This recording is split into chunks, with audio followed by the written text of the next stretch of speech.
For decades, the four terrifying demons known as the Bloodstorm Lions ruled the martial world, striking fear into all who dared to oppose them. Yet, even they bowed to one being, their master, Jikin, the demonic lord, the strongest among them. No one dared to challenge these five, as it was an unspoken rule of MM. Under no circumstances should anyone make enemies of these demons. However, fate took a surprising turn when a group of audacious fools managed to imprison the demonic lord. 16 years have passed since that day. A determined young boy stumbles through the treacherous valley, struggling to reach the peak of Sword Mountain. His legs falter, his body barely holding on, but thoughts of the only person who ever treated him like family, his grandpa Wajik-san, give him the strength to push forward, allowing him to finally light the signal fire, a ritual performed every Double Fifth festival. As the flames rise, the Bloodstorm Lions gather, astonished to find a mere child collapsed at the peak. The lad is equally stunned. His grandfather's words were true. The demons really did appear just as he had described. Without hesitation, he delivers his message. Jikin is alive and imprisoned in the underground prison of the Cypress Forest clan. A heavy silence falls over the demons. How could this child possibly know their master's full name? A name no outsider should be aware of. The beautiful demoness, Yin Jim Hong, quickly deduces that the boy must have been sent by their master himself, a secret signal to reveal his whereabouts. Meanwhile, the shadowless ghost, Du Peong Su, can hardly believe it. How could their invincible master be held captive by the mere Cypress Forest clan? The Bloodstorm Lions, who spent 16 years searching for their lost master, are now consumed with rage. The long wait is over. The martial world is about to tremble once again. Then, we see Chai Ma-young get scolded by his father, the Cypress Forest clan leader, for showing too much mercy, as he let go of baby and mother fish out of pity. His father questions how someone with such a soft heart could lead their clan to become the greatest sect in the martial world. However, Chimeon encounters by saying that mercy is the privilege of the strong, hinting at a different perspective on leadership. As the father and son return to their clan, a sudden gust of wind rushes through the area, catching everyone off guard. Chai Ma-young, alarmed, questions where this sudden wind is coming from, while his father quickly realizes that this is no ordinary wind. It is an aftershock of Qi. The Cypress Forest clan get into their stances, ready to face whatever is coming. But soon the demons overwhelm them all. Chimeon grips his sword and demands that the attackers reveal themselves. His father, however, urgently tells him to stand down, warning that these opponents are far beyond their ability to handle. From the shadows, a chilling voice responds, causing intense fear in Chai. Before he can react, his father is seized in an instant. As the attackers finally reveal themselves, one of them mockingly asks what the Cypress Forest clan intends to do now that their enemies have stepped out of the shadows. The sheer brutality of the attack leaves the clan leader in shock, as he struggles to comprehend the overwhelming slaughter that has taken place. He quickly realizes that the ones responsible for this devastation are none other than them, a force they had hoped to avoid at all costs. Nearby, Yin Jim Hong, the beautiful demoness, expresses irritation over the situation, complaining about her ruined clothes. She nonchalantly reminds her comrades that she had advised against setting up such an elaborate act, clearly unimpressed by the spectacle. Kusuk-san, the demon of 1,000 sound, steps forward with a smirk, stating that their master is supposedly being held in this place, and questioning if anyone has something to say about it. The clan members panic, as they recognize the Bloodstorm Lions, confirming their worst fears. They have been found. The clan leader, seeing no way out, makes a desperate decision.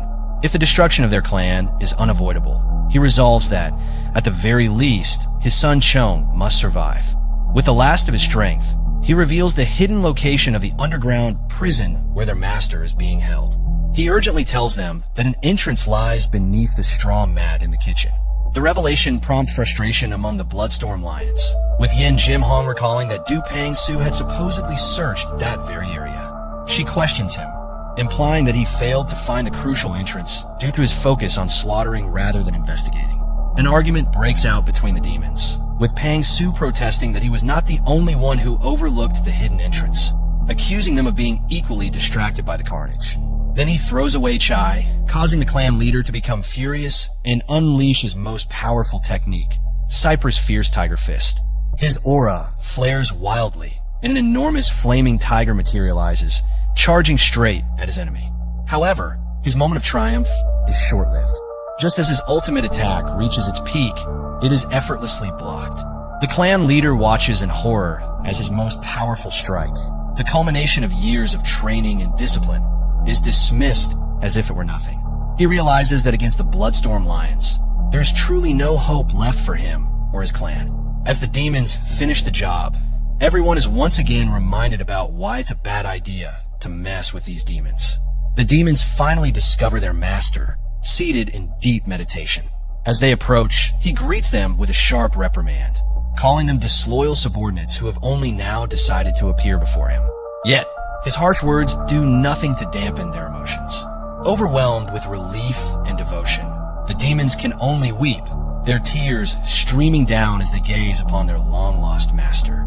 Seeing their sorrow, the master chides them gently, asking why they were such miserable expressions on what should be a joyous occasion, their long-awaited reunion, even if it comes on the eve of his impending death. The master then asks about the whereabouts of the child who should be their senior brother. His question leaves the demons visibly shocked and confused as they struggle to comprehend what he means. They question the master's statement, expressing disbelief that a mere child could be their senior brother. The master then shifts into a somber reflection, revealing that he has been imprisoned in this wretched place for 16 years. He recounts how his martial arts essence was stolen, specifically at the hands of the leader of the Cypress Forest clan and other ruthless individuals who subjected him to endless torment under the guise of interrogation. His gaze sharpens as he recalls a fateful encounter that took place roughly a year ago. The moment when he first met that mysterious child named Geometry Wubin, who was around 7 years old with no parents. The master acknowledged the boy's good nature and exceptional talent, revealing that he accepted him as his first official disciple and thus their senior brother. Hearing this, his subordinates react with disbelief, struggling to accept that their master simply took in a disciple rather than bestowing any grand title. CIO Swan reminds the master that he had already passed down supreme martial arts to them, but their master dismisses that, as all he did was order them to call him lord of the sect, not master. This means, for over 60 years, their master never acknowledged them as their disciples. The master, deep in thought, finally voices a lingering question. Who are the young lady and the bald man standing before him? His disciples, Jim Hong and Suk San, excitedly reveal their identities, joking that they have achieved reverse aging. The master remains skeptical, reasoning that such a phenomenon cannot be accomplished through martial arts alone, suggesting instead that they must have taken an elixir. As the group laughs, the focus shifts to Suk San's now gleaming bald head, which Du Pang-su humorously points out as an unintended side effect of his supposed transformation. Meanwhile, Mandok smirks ominously in the background, unsettling Du Pang-su, who panics at the thought that Mandok might be able to read his mind. Seems like Pong also lost something precious as a side effect. Maybe he's round fellas, who knows. Amidst the playful exchange, the master turns to something more somber. Grabbing a jug of wine, he nostalgically reflects on its taste, remarking that he never expected to drink it again before his death. As he takes a sip, he acknowledges that now only one regret remains. As the master's aura intensifies, he solemnly declares the moment, asking his followers if they will finally become his official disciples. His words strike them deeply, leaving them in shock before they wholeheartedly accept, bowing with unwavering devotion one by one. Swan, Jim Hong, Pang Su, and Mandok kneel, tears streaming down their faces as they pledge their allegiance. The master wonders whether Pang Su will manage to learn even a fraction of the 1,000-character classic before his demise, if Jim Hong will find love before she turns to 100, and, most pressing of all, whether Suk San's lost hair will ever return.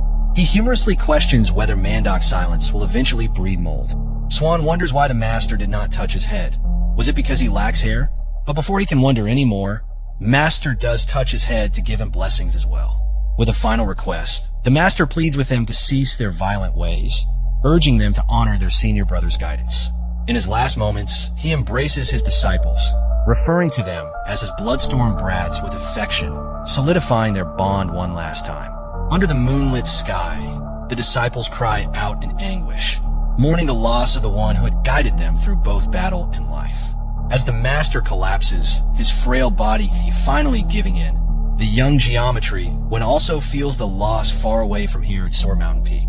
Meanwhile, Suk-sin, still overwhelmed by emotions, interrupts the moment, reminding everyone of the so-called senior brother their master had mentioned.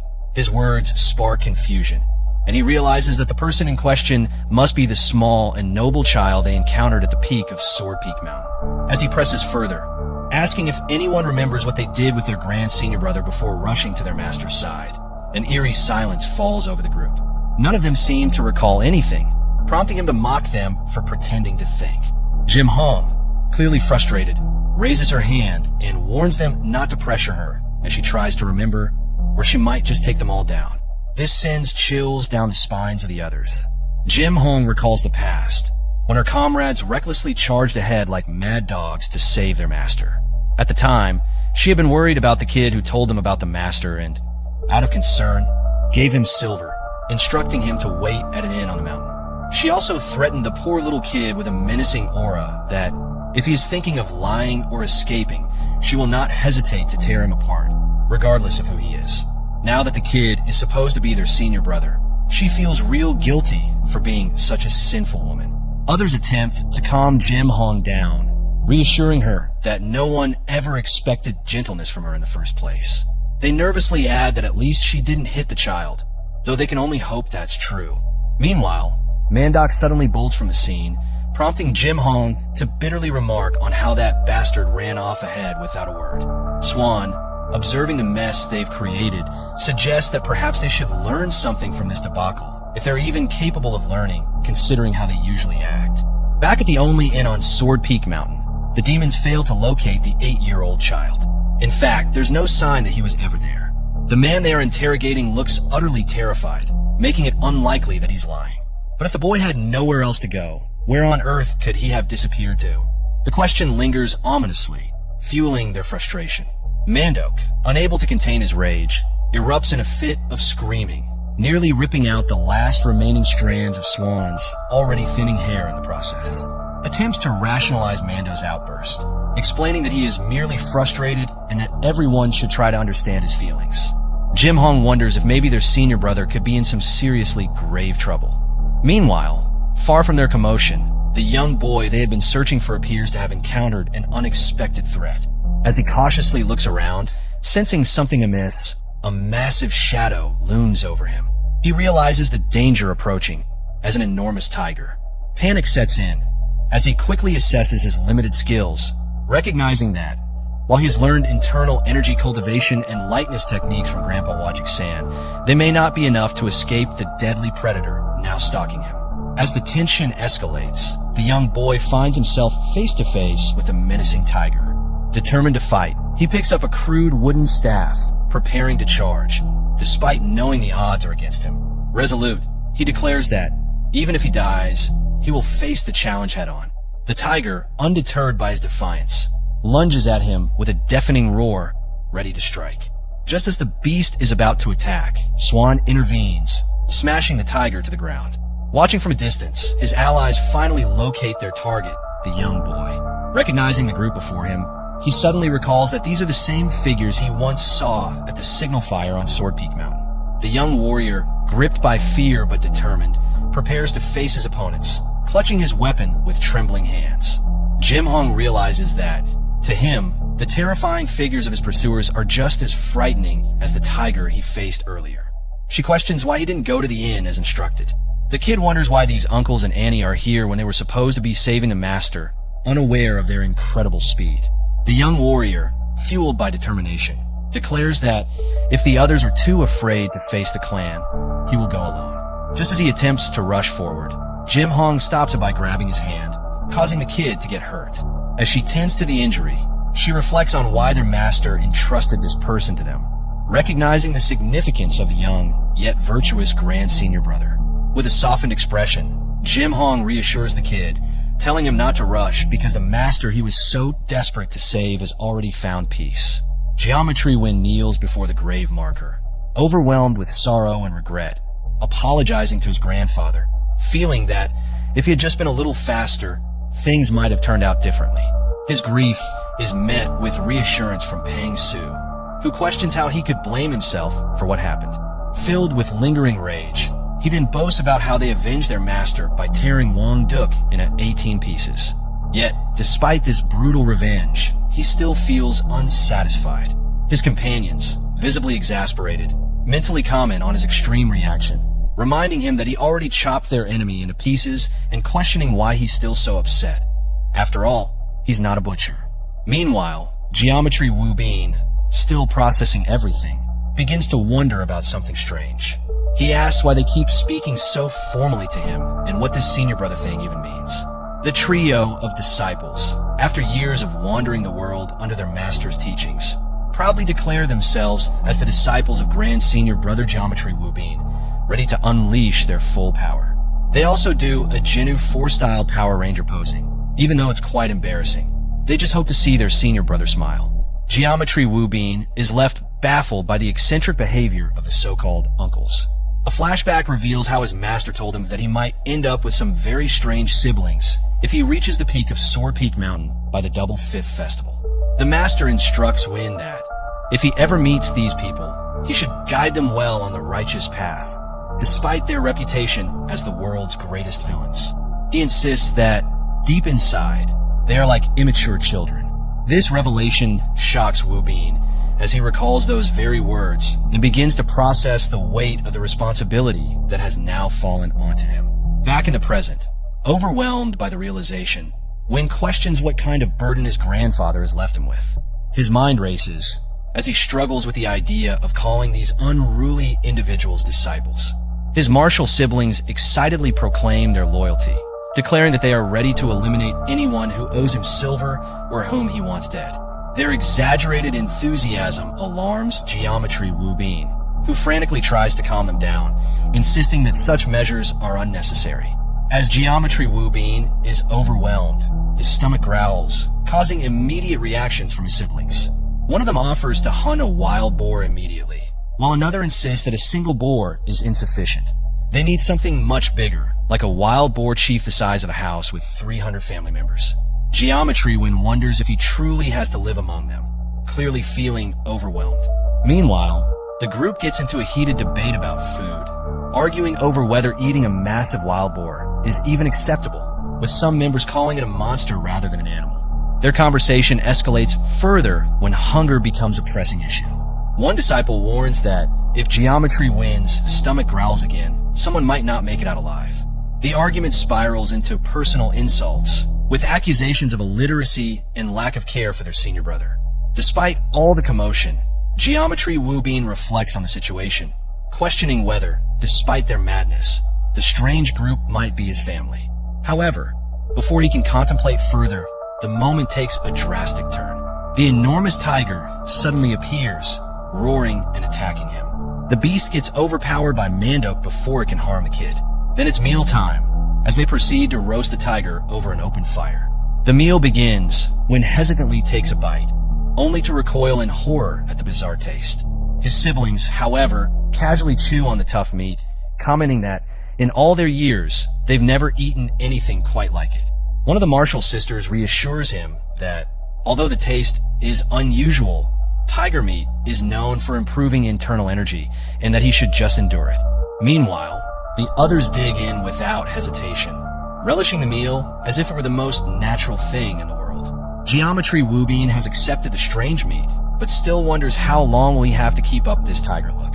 Jim Hong, amused by the sight, teases that the wild yet adorable charm suits him well.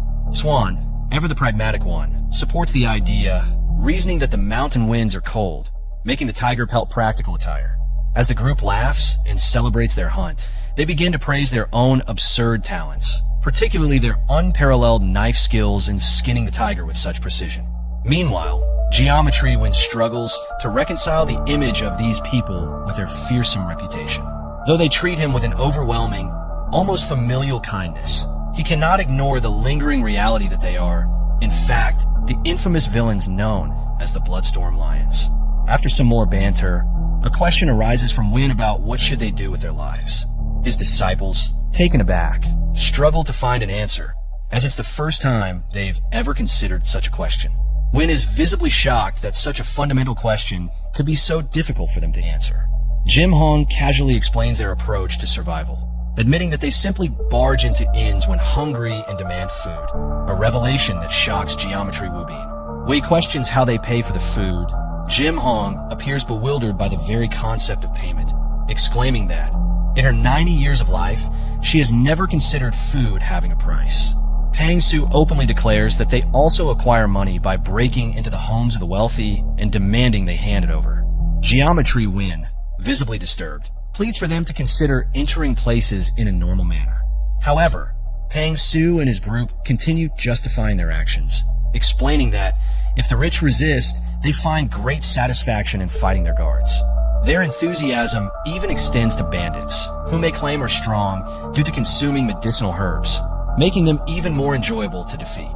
As Jim Hong excitedly reveals that she spotted a bandit hideout on Tiger King Mountain, the group's attention shifts. The suggestion to raid the place excites everyone, particularly Mandak and Pang Su, who gleefully express their eagerness to go into battle. Suksand eagerly declares that they have found their life's purpose. Geometry Wubin is overwhelmed by the realization that these people genuinely enjoy murder and plunder without any ulterior motives. The disciples then continue discussing dividing the upcoming battle equally among themselves, ensuring that no one encroaches on another's share of enemies. Geometry Win desperately tries to correct them, but his words are just confusing to them. So then he reveals the master's last wish. He had asked that the disciples be guided away from accumulating any more evil deeds. The responsibility of leading them had been placed on Geometry Wubin, leaving him with the daunting task of reforming this group of chaotic, bloodthirsty martial artists. Geometry Win firmly tells his disciples that they should now live a normal life. However, for a group that thrives on chaos, normal is an alien concept. Kusuk-san comes to a startling realization. What Wubin is really saying is that they should abandon the very skills they have perfected over the years: robbery, murder, and extortion. Wubin confirms this, stating that they can no longer continue down that path. In response, Jim Hong suggests an alternative. Why not open a dojo that teaches killing techniques? That way, they wouldn't have to dirty their own hands. However, Geometry Win quickly points out that such places already exist in the outside world. They're called assassin groups.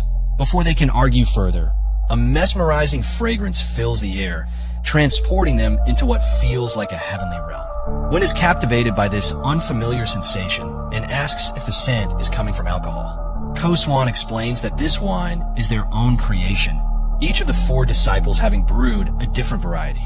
Jim Hong proudly adds that even their master, a man of vast knowledge and experience, had once called it the world's finest wine after tasting it. Dupang Su chimes in, claiming that, among them, his Flower Valley wine is the best. At that moment, a smile spreads across Geometry Wubin's face. He has finally found it, the answer to how they should live from now on. Though the disciples are hesitant about whether they can truly leave behind their violent past, one believes in them. And so, the 4 infamous Bloodstorm Lions, along with the young boy who had just become their grand senior brother, vanished from the martial world. 2 years later, in Hongju, the city of wine and culture, a new establishment has risen to prominence, standing above all others in the eyes of wine enthusiasts. The place is packed with customers, eagerly waiting for a chance to experience its legendary flavors. A guard at the entrance apologizes, stating that they have no available seats for the day.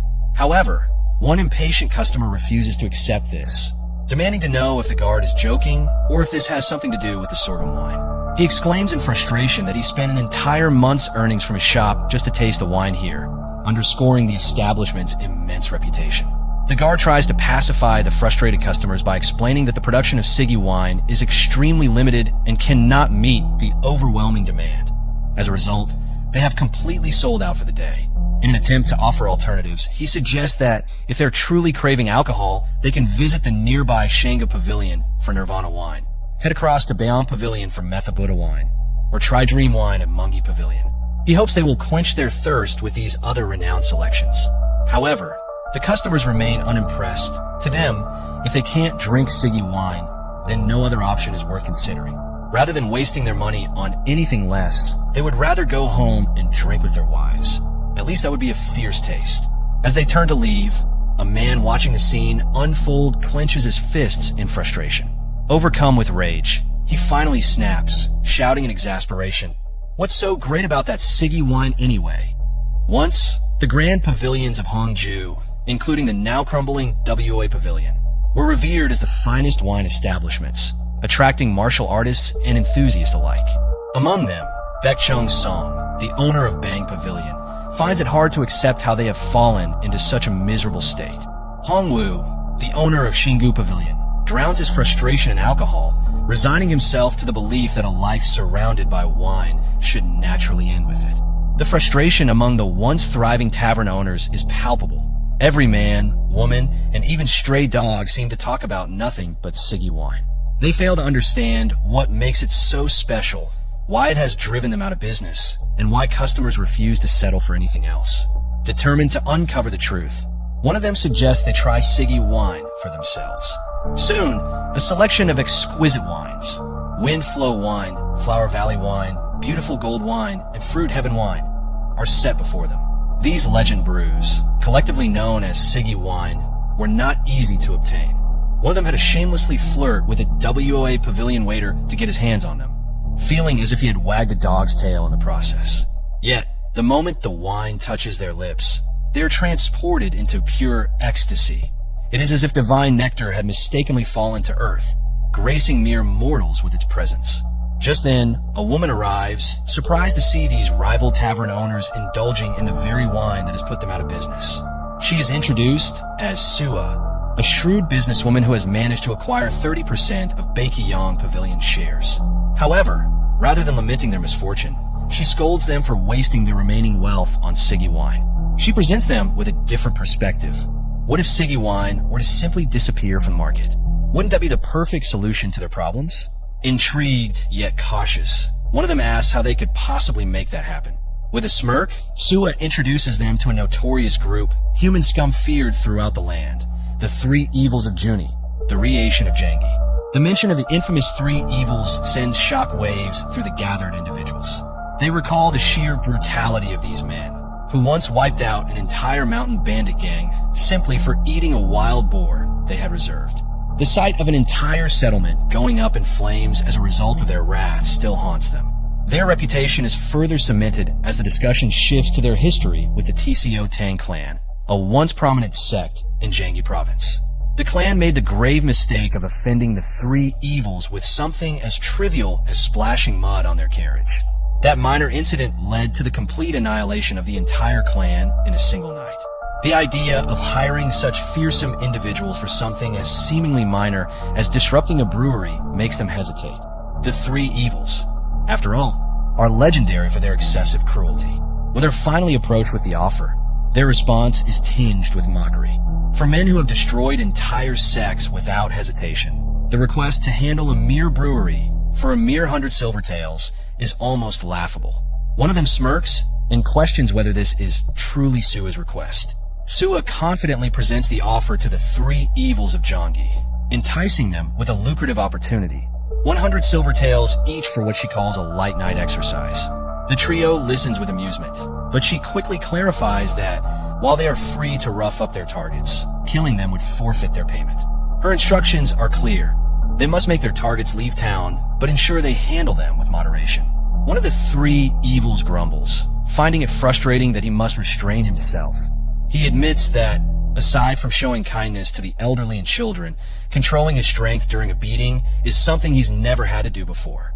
Meanwhile, Sua acknowledges that their targets have been performing good deeds and gaining a positive reputation, now revered as the Four Mortals of Hongju.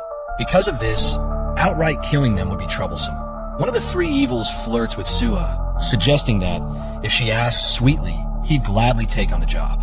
However, Sua remains all business, asserting that the job comes at a steep price, 500 silver taels per person, totaling 1,500 silver taels. Her expression hardens, as she makes it clear that there will be no negotiations or discounts.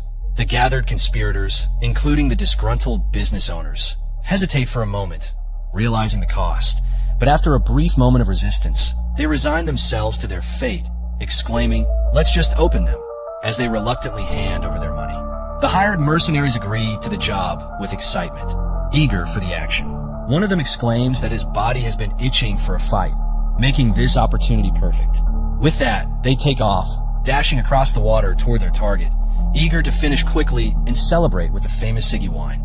As they rush ahead, one of them shouts to Sua, implying a reward beyond money after the job is done. Sua watches from a distance, calculating her remaining funds, realizing she still has 1,200 silvertails left.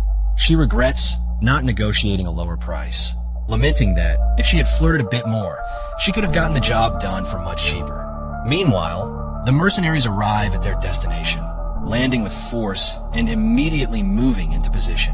One of them reaches for a door handle, signaling the beginning of their mission. The attack on Siggy Winehouse is about to unfold. As the intruders attempt to infiltrate Siggy Winehouse under the cover of night, they are abruptly halted by Ku Suksan. His voice warns them that they have come far enough. He steps forward and calmly instructs them not to enter, cautioning against waking his senior brother. He also mocks their ability to cross the river so swiftly, sarcastically praising their supposed training and youth. Dupang Su, completely unfazed by the intrusion, casually asks if they are there to kill them or to steal the wine brewing secrets, as so many before them have tried. Jim Hong joins in, crouching down and mocking the intruders for their tactics, taunting them about their so-called stealth. With a mischievous glint in her eye, she pulls out a sharp hairpin, asking them what else they could possibly be here for. Her playful yet dangerous demeanor completely disarms one of the intruders, a burly bearded man who blushes in flustered confusion, thinking she is romantically interested in him. His teammates immediately grow irritated, calling him out for losing focus.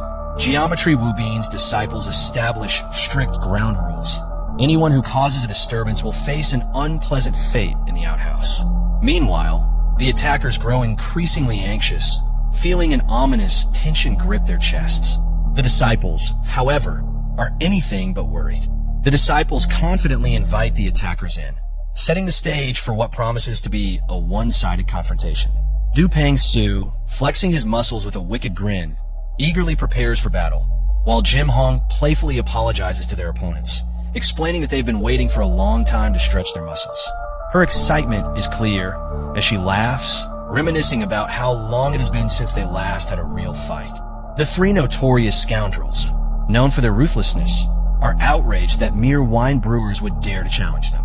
With flames of fury in their eyes, they unleash their formidable martial techniques, enveloping themselves in fierce auras of fire, lightning, and raw energy. However, instead of cowering in fear, the defenders of Siggy Winehouse counter with equal ferocity. Their movements are swift, their attacks precise. The three evils quickly realize that they are not facing mere winemakers, but seasoned warriors who seem more than capable of holding their own in battle. One of the evils, bewildered by the unexpected resistance, begins to panic as he finds himself overpowered and dragged away mid-fight. Dupang Su questions the intruder's audacity, mocking them for causing a ruckus in someone else's home in the dead of night. With a chilling grin, he warns that, had things gone differently, he might have torn out their tongues before they had a chance to even scream. After being dragged on the ground, they all get dragged on the water as well. The three evils are just mere toys to be played in hands of the five demons. Even the birds are messing the three evils up after one of them messes up the nest due to his fall. Three evils of Jangi find themselves utterly defeated, their arrogance shattered. As the night deepens, CIO Suksan sits on a rooftop, staring at the moonlit mountains. He anticipates the impending screams of agony that will soon echo through the night, relishing the thought of violence and destruction. As he takes a swig of his Windflow wine, he suddenly realizes something. His insatiable blood hunger traces back to this very drink. He recalls how, 2 years ago, from this very wine, the idea of brewery was born. At first, they were not sure, but their senior brother asked them to look around. The demons detect an approach, which came too close without them detecting their presence. Soon, they realize that the approaching presence is not a threat at all, but merely a group of carefree bunnies going about their business. The effects of the wine begin to take hold, wrapping them in an unexpected sense of serenity. Even a mighty tiger appears, not in aggression, but in a state of peaceful bliss, basking in the strange aura of calm. The atmosphere becomes almost surreal, as even the usually skittish rats join in, dancing fearlessly, completely unbothered by their natural instincts. Overwhelmed by excitement and curiosity, the group begins to question whether their brew possesses the ability to bring harmony to all living beings. As this realization settles in, Geometry Winds suggests that they should share this miraculous elixir with more people. For the first time, the Bloodstorm Lions are witnessing a child who is not annoying to them. Yin Jim Hong reflects on how they had viewed children and innocence in the past, mere burdens to be discarded. Overwhelmed by this realization, she melodramatically declares that the brightness of such pure intentions is too dazzling for her to bear. But now, even if they're not fond of the brewery idea, they just cannot resist the cute charm of the senior brother. Enthusiastically, they all get to the construction of a brewery, calling upon builders, including the notorious blood-soaked Twin Hands, known for their strength in Gyeonggi Province. Once it was made, the Bloodstorm Lions ultimately settled down and established the Siggy Wine House in service of their grand senior brother, Geometry Wind. However, for those who were once accustomed to a life of cruelty and destruction, these past 2 years of peace and winemaking have felt unbearably boring. So they always welcome the opportunity of some idiot trying to come there to put them down, as it's fun for them to fight them. As the night grows darker, mysterious shadows begin to appear, stirring a sense of excitement inside O Swan. Eager for action, he anticipates a formidable opponent, only to realize that the supposed threat is nothing more than 2 mice joyfully dancing in the moonlight. However, even such insignificant creatures could disturb the sleep of their revered senior brother, and, with no patience for their antics, Swan decisively launches a powerful energy blast akin to a Kamehameha, sending the unfortunate rodents flying far away. Just as these rats have been swiftly dealt with, the infamous 3 evils have also met defeat. But, as they regain their bearings, a pressing question lingers: why they found themselves near a graveyard. After a brief moment of contemplation, they begin to suspect that the Bloodstorm Lions are up to something, possibly lying in wait for the right moment to act. The tension in the air is palpable, and it's clear that the Bloodstorm Lions are holding back, waiting for a move from their adversaries. Sensing this, the leader of the 3 evils makes a calculated decision to approach the situation with caution rather than recklessness. Unfortunately, not all of his comrades share the same level of restraint. Their 3rd member, utterly oblivious to the necessity of careful maneuvering, boldly steps forward with an air of arrogance, loudly questioning whether their opponents even realize who they are dealing with. His reckless bravado sends waves of frustration through his comrades, who repeatedly attempt to rein him in before he causes irreversible damage. In a last-ditch effort, their leader tries to calm the foolhardy warrior, but his attempts are met with stubborn defiance. The brash fighter argues that if the Bloodstorm Lions had truly overpowered them, they should have finished the job by taking their lives instead of merely sealing their pressure points. With unwavering confidence, he points ahead and declares that such an oversight won't happen twice. As he taunts the enemy, his comrades watch in exasperation, knowing full well the danger he is bringing upon them. Seeing no alternative, his allies resign themselves to letting him dig his own grave. Instead of following his lead, they shake their heads and mutter among themselves, agreeing that if he insists on rushing towards certain death, he is welcome to do so alone. The madman just wants to deal with the Bloodstorm Lions quickly so they can return to drinking. However, before they can act, a mysterious presence interrupts them. Yin Gamong, the enigmatic and deadly woman, watches from a distance, amused by their antics. As she observes, she notes the strong spirit of their most aggressive member, finding his vitality rather entertaining. With a sly smirk, she muses that taking his head will feel quite satisfying. Feeling intense love, the leader volunteers himself to be part of the action along with his mad comrade. Swooning over Yin Jim Hong's beauty, he admits that, if he had to die, he would prefer it to be at the hands of such a stunning woman. His infatuation leaves the 3rd evil utterly bewildered, internally questioning what has gotten into their group today. First Mong, and now this. He grits his teeth and declares that his comrades have gone mad, so he just throws them away from him. The mad, reckless fighter charges forward, taunting his opponents, claiming to have heard about the so-called 4 immortals of Hongju and sarcastically questioning whether they think they're the Bloodstorm Lions or something. The reckless fools clearly have no idea who they're up against, but for the Bloodstorm Lions, this ignorance is a welcome opportunity. After all, without such foolishness, no one would dare challenge them. One of the arrogant fighters, brimming with overconfidence, prepares to unleash his invincible cleaver fist, convinced of his impending triumph. However, before he can even complete his move, Yin Jimhong effortlessly intercepts him with a single slap. The impact sends him flying across the battlefield, crashing into the ground and getting buried on impact. His two remaining comrades watch in sheer disbelief. One slap, and he's already down. The realization dawns upon them as the truth finally clicks. They're facing none other than the legendary Bloodstorm Lions. The moment their leader comprehends this, terror takes hold of him. These are not just any opponents. These are warriors who vanished from the martial world 2 years ago, known for their ruthlessness. Their reputation was so fearsome that encountering them meant certain death. But the leader is baffled. Why on earth would such legendary figures be running a countryside brewery? How could they, of all people, be the ones standing before them? What kind of rotten luck is this?